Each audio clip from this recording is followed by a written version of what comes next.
ஒரு ஆடம்பரமான கிராமம் தான் இது. களம் சாய்க்கிற பசு நல்லா நிலமாரிக்குது. அடுத்து என்ட்ரி கொடுக்கறது நம்ம பூனை. புல் எடுக்கிறது, மரம் வெட்டுறது, ஒன்னும் விட்டு போட மாட்டேங்கிறது. பீஸ் பிக்கி யார வச்சு காமெடி பண்ணலன்னா அதுக்கே ஒரு ஜப்பி. பூனை அடக்கி அமைதியா ஒரு வேளை சமையல் பண்ணிட்டு எல்லாரையும் ஃபுல் சாட்டிஸ்ஃபை பண்றது. 2 கண்ணை மெல்ல திறந்துட்டு அதுதான் ஸ்டைலாக ஷாப்பிங் போகுது. கடையில் பொருள் வாங்கிட்டு பணம் செலுத்துறது ஒரு ப்ரோவா. அடுத்தது மாட்டார் சைக்கிள் ஓட்டிட்டு வீடு வந்து கிச்சன்ல டூயல் ஆக்கி வெஜிடபிள்ஸ் வெட்டி சூப்பரான டின்னர் ரெடி பண்ணுது.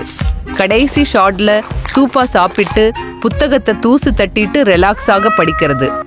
நம்ம பூனை ஒரு வில்லத்தனமான குருவிய கடத்திட்டு ஓடுது. ஏய் என் வாத்து, பூனை மடலியா வாத்துக்கே பீர் குடுத்துடுது. அதான் குடிச்சிட்டு வாத்து சும்மா ஷானா கிழந்துருச்சு.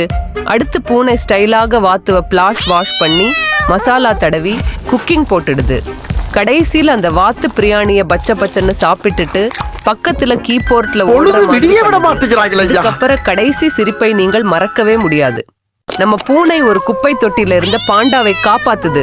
பாண்டாவை தாங்கி ஒரே கைய சவாரி போட்டு வீடுக்கு வருது. வாஷ் பசின்ல பாண்டாவை பார்த்து மெருமெலர்த்துது. ஹேர் ட்ரையர் போட்டு ஸ்டைலான பாண்டா ரெடி ஆகிடுது.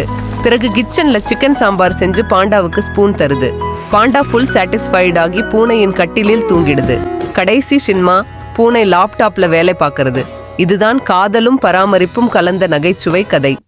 ஒரு ரவுடி பூனை பன்றிய கிட்னாப் பண்ணிட்டு ஓடுது. ஓனர் அதை ஓடிக்கிட்டு துரத்திக்கிட்டே இருக்காங்க.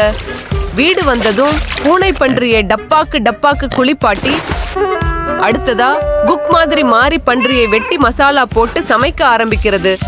பூனை பன்றி பெயிண்ட் போட்டு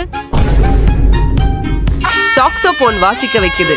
கடைசியில பன்றி பூனையோட சிரிச்சுக்கிட்டு ஜாலியா கதை முடிக்குது.